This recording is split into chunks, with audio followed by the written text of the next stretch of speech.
When it comes to dealing with entitled siblings, it is most often looked at the side that you usually don't get enough of something, enough love, attention, or maybe even financial support, or that certain behaviors from your parents are unfair to you and more favorable to the entitled one, because that's where they get the entitlement from the parents mainly.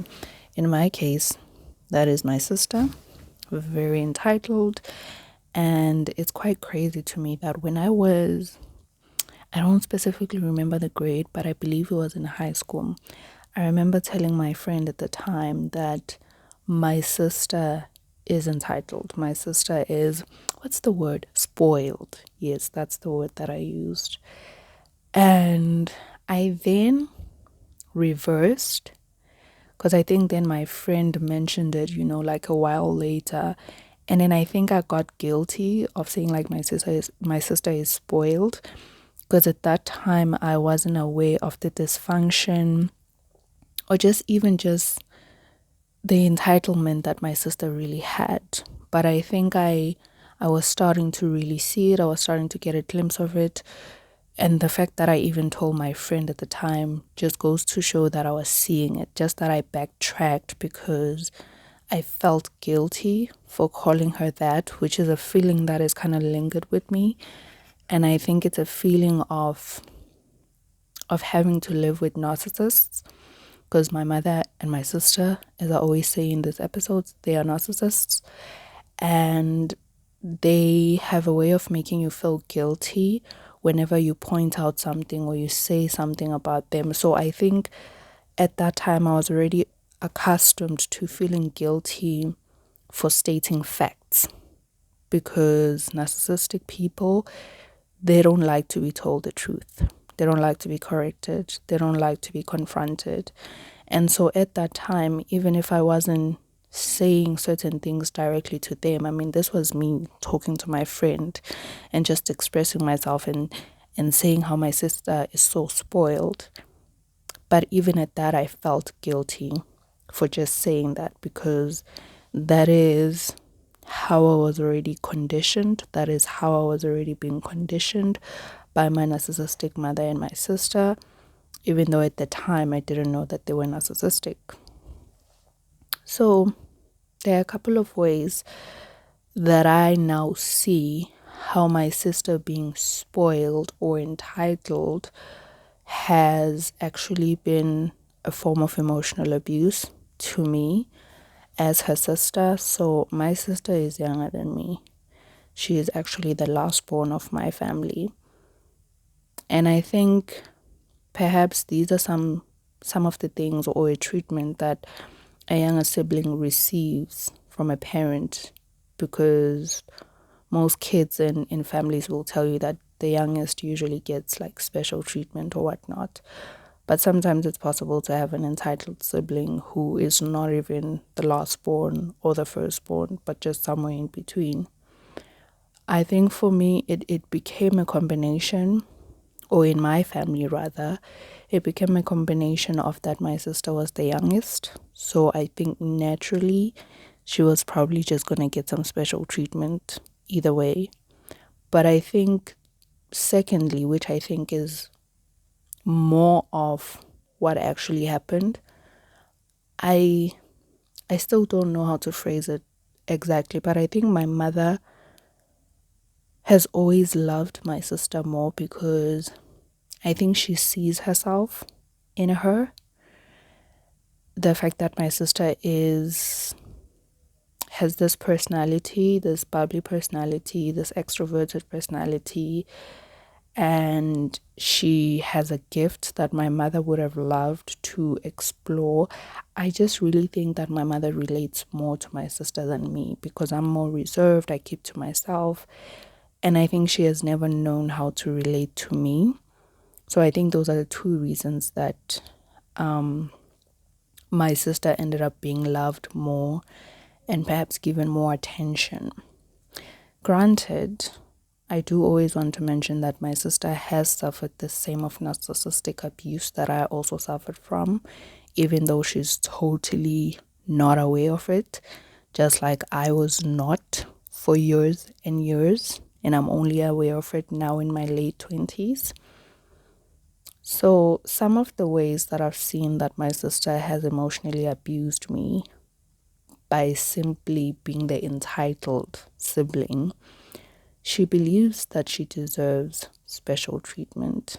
This is something in my sister that I think from my 20s I started to notice more. I think when you are still a child and you like in your teenage years, a lot of things can sometimes just pass you by without you taking too much note of things, because at that time you also haven't fully developed, you're not that self-aware, you might not be fully aware of some dysfunctionality that goes around the family.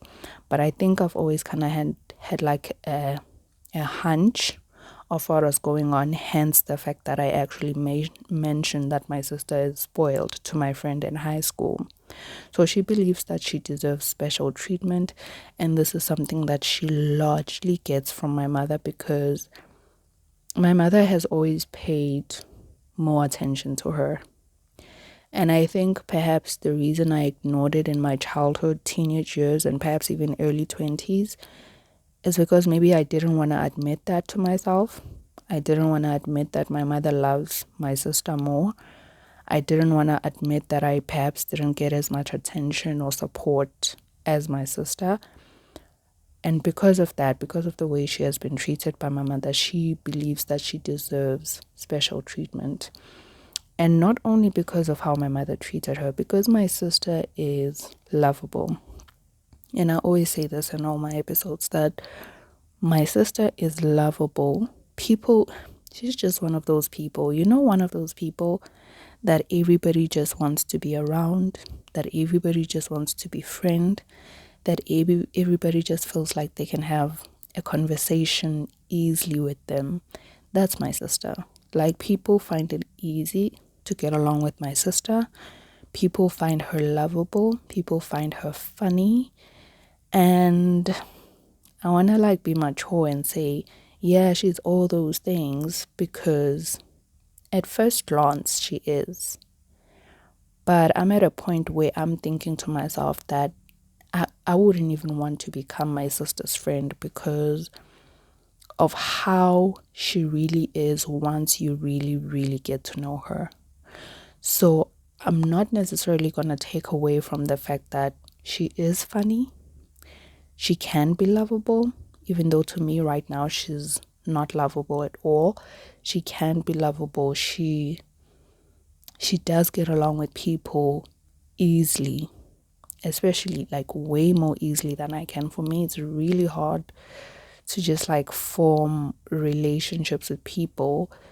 Like, it's hard for me to interact with people. It's hard for me to just like easily open up to people. And not that she opens up in a sense that she's vulnerable to people, but she opens up in a social sense, that she's just socially open to like chatting, having like a good time with people. Okay.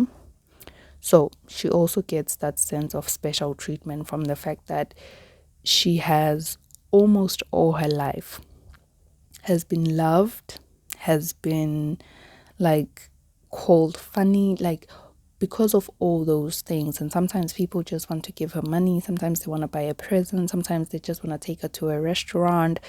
So because of all those things, she has gotten used to special treatment, and now she's entitled to it. Another way that she is emotionally abusive by being entitled is that she's bossy and a bully.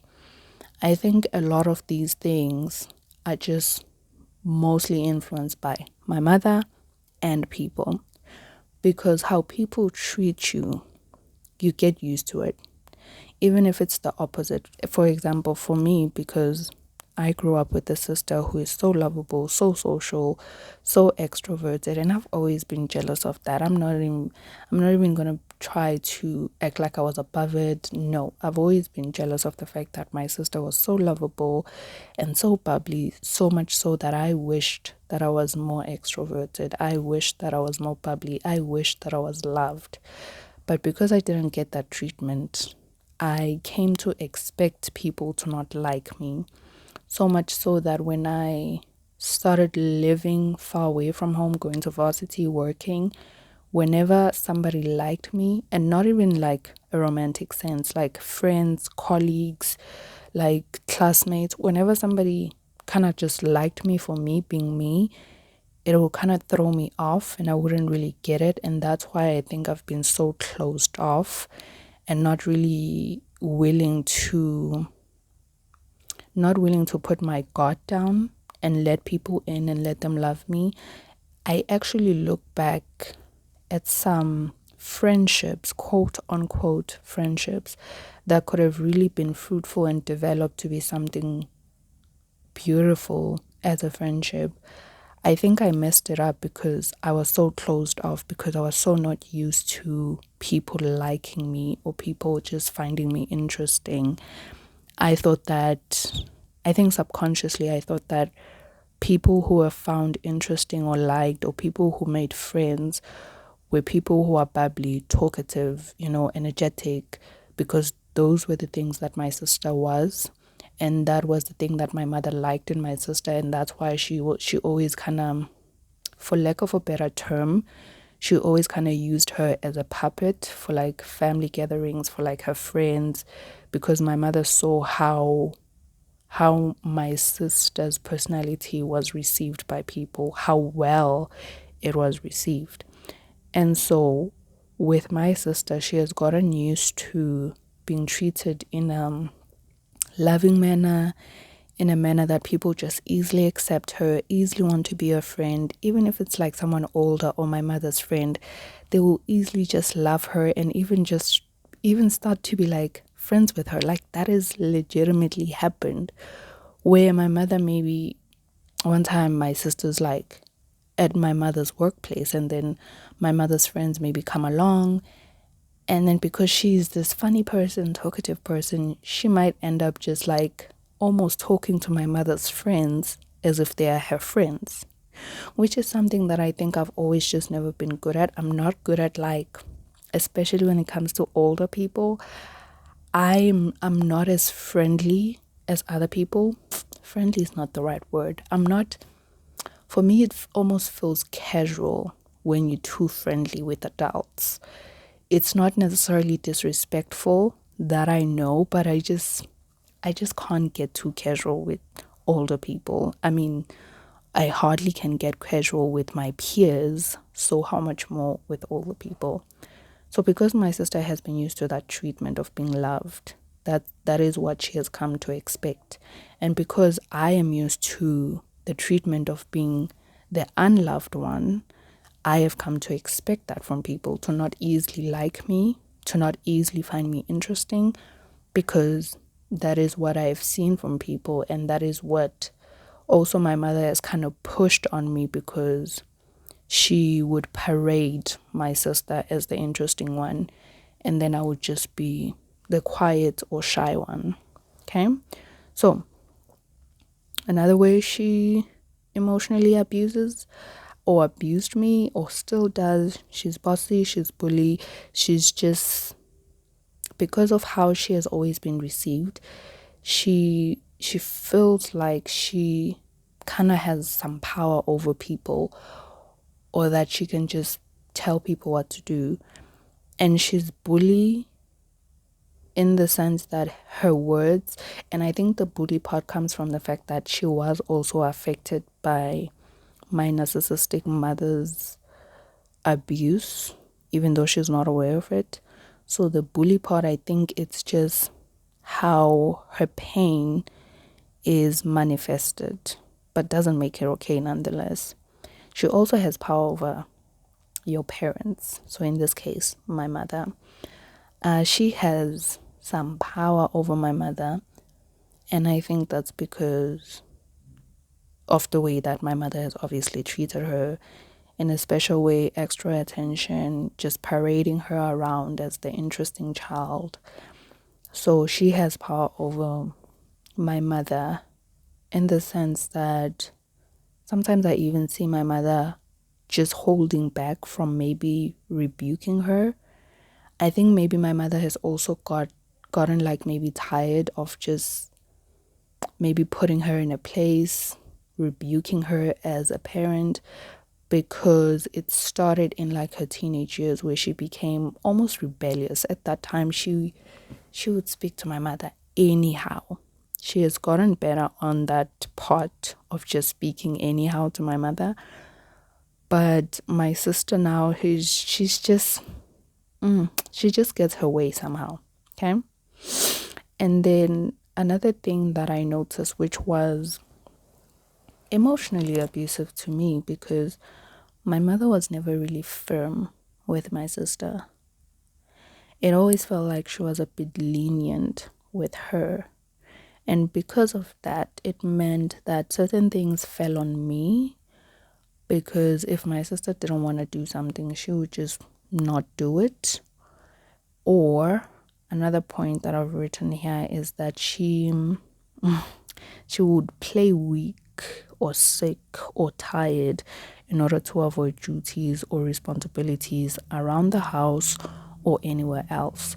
So that's the kind of power that she would exert on my mother, because whenever my sister is sick, my mother is just quick to rush. And also, I think it's also her way, like her desperate cry for attention. It's one thing that my mother is always kind of a little bit quick to attend my sister than me. But I think it's also because we both had a narcissistic mother at the end of the day, even though my sister is also narcissistic. It's also her way to cry out for attention, because my mother has never really been there for us emotionally. My mother has been fully present all our lives, has provided for us physically for almost anything we needed. We never really lacked, even in the hardest of times, even when she was unemployed, even when she was working part-time jobs. She always made sure if we needed a pen for like school stuff, she made sure we got a pen. She made sure we always had food on the table, even if it meant that she would go to bed without eating.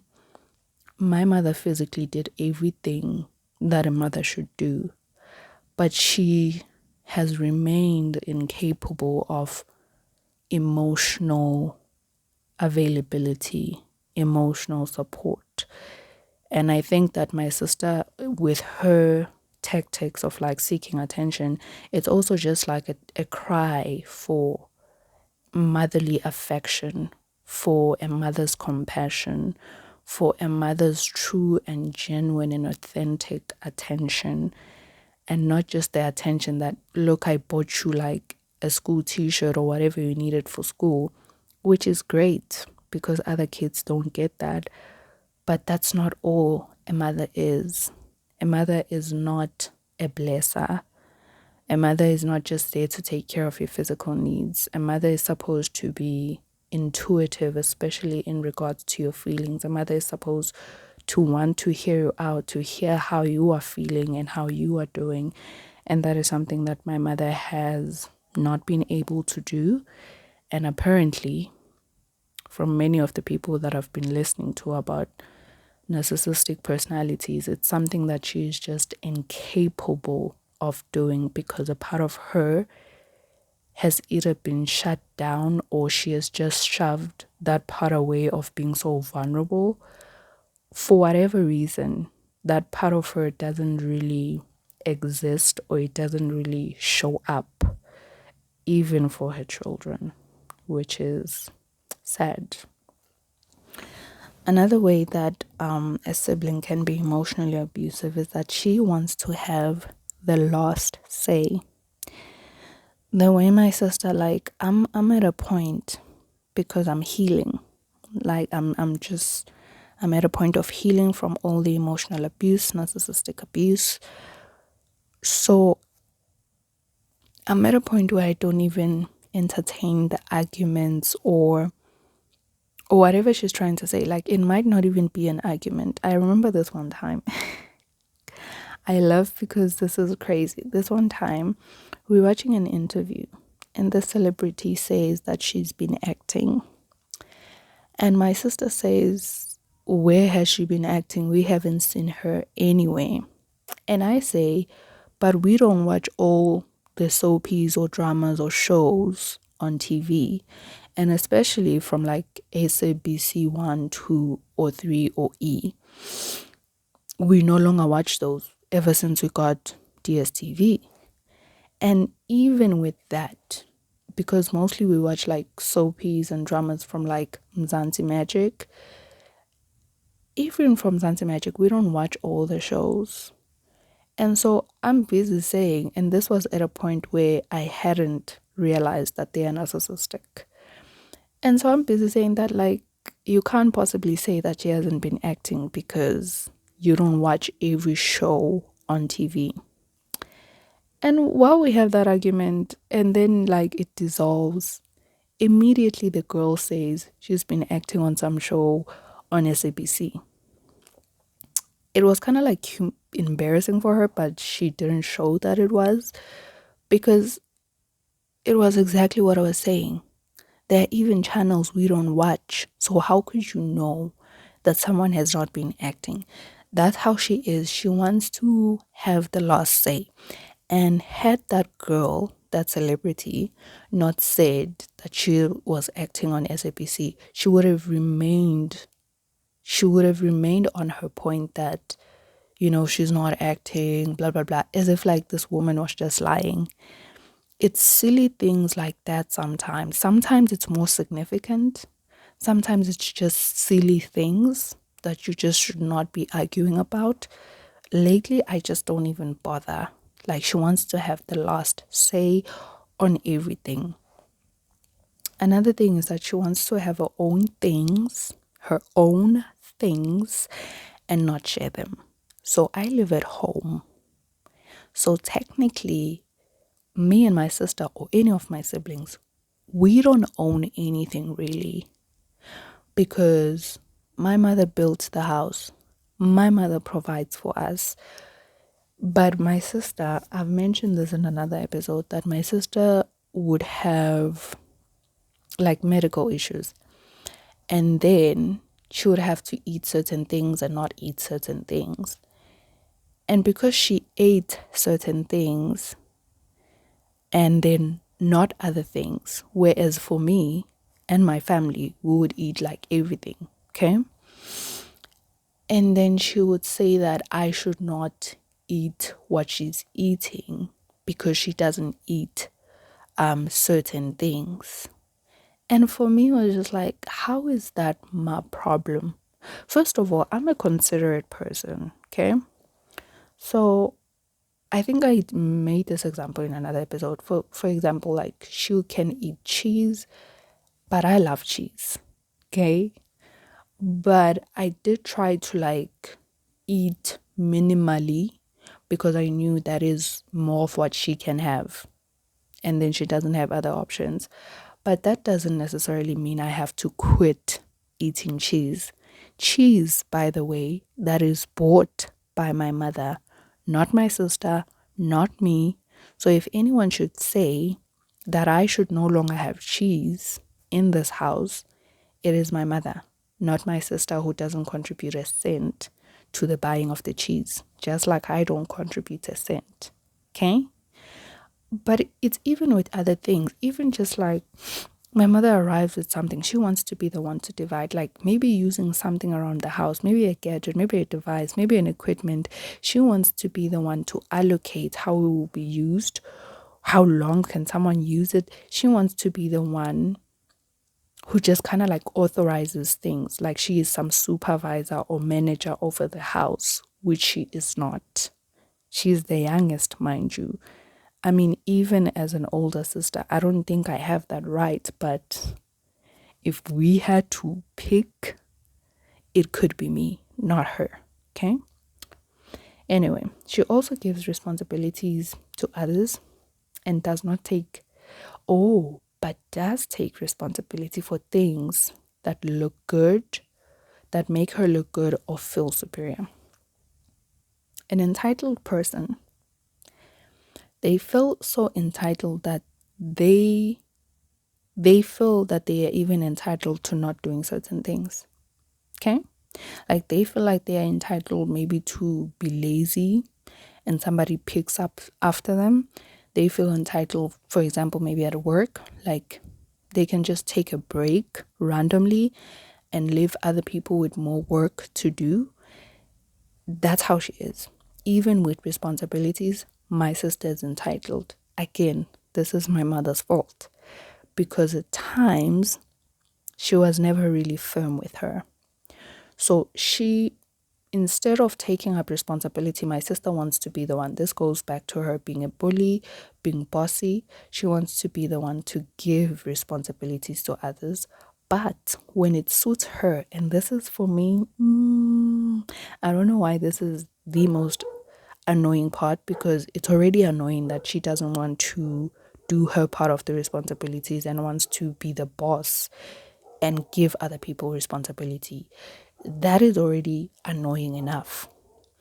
But this one seems to really annoy me. The fact that she only wants to take responsibility when it suits her, when it makes her look good, when it makes her feel superior, when it's gonna give her a good image. That's the only part. Like she wants to take responsibility when she wants. That is abusive. That is firmly, absolutely abusive, that you think you get to choose when you want to be mature and responsible, but when you don't want to, you just throw it to other people. You don't do your share. She also loves to point. I think this one also just like goes hand in hand with the responsibility part, that she loves to point out who should do what instead of doing it herself. So even if it's something that she was supposed to do, again, this goes back to the part where I was saying she will play weak, or she will be sick, or she will be tired.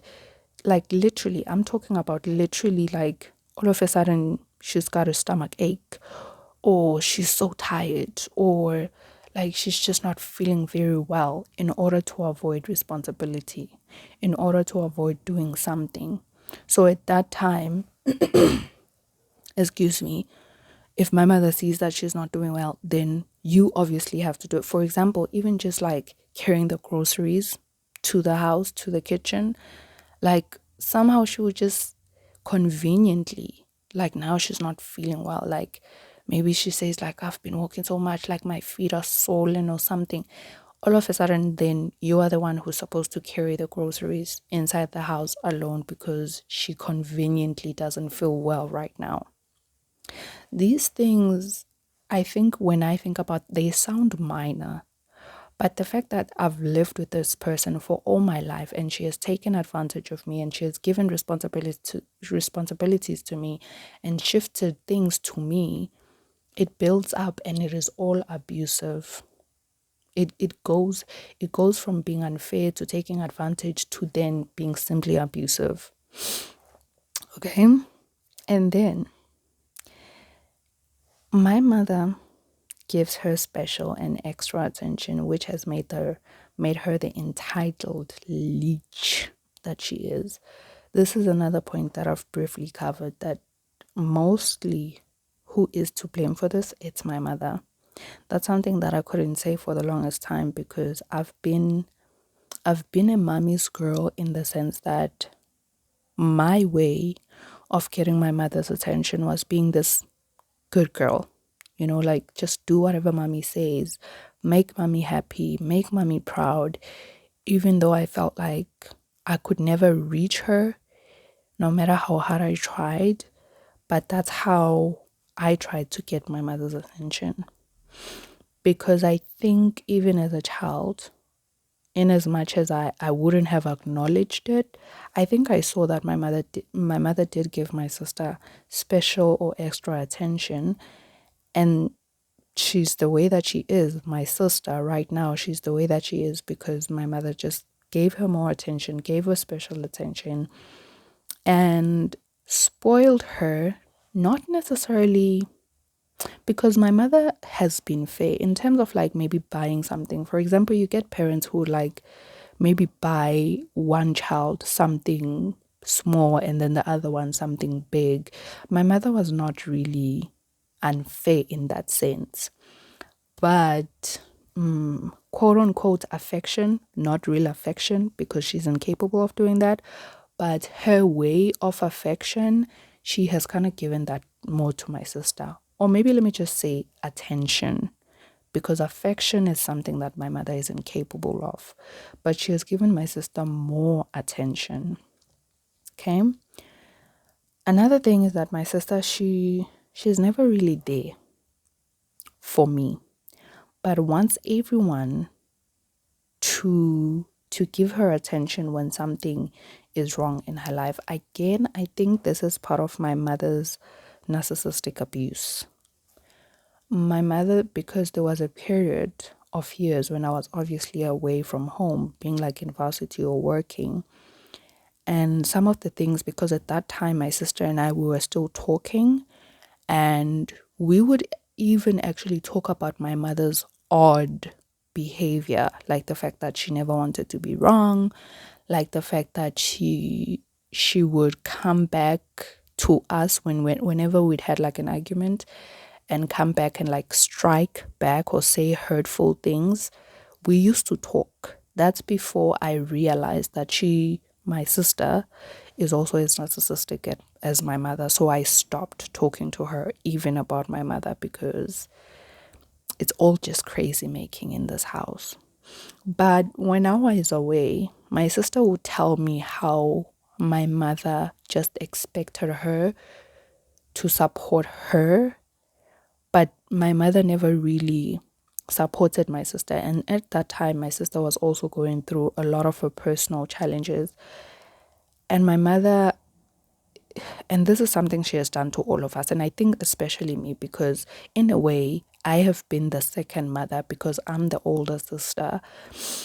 But I think that responsibility fell on my sister when I left, that my mother has always just kind of like demanded us to be there for her emotionally, support her, give her the attention, give her the love, give her the validation, but she could never really do the same for us. Like, for example, I remember my sister told me that she was going through something, and my mother said to her, don't say that, or don't cry, or don't, I don't know, like in a way just almost like don't hurt because you're gonna hurt me. Okay. And for me, that shook me, that how can you say to someone, imagine your child going through trying times, facing something challenging, and then you say, don't feel a certain way because you're going to hurt me. That's how my mother has always been. And that's one of the signs of narcissistic behavior, that it's always about her. Even if you are the one hurting, even if you are the one who needs comforting, somehow you end up having to comfort her, even though you are the one going through something. That's my mother for you. Another thing with my sister is that even though she can be,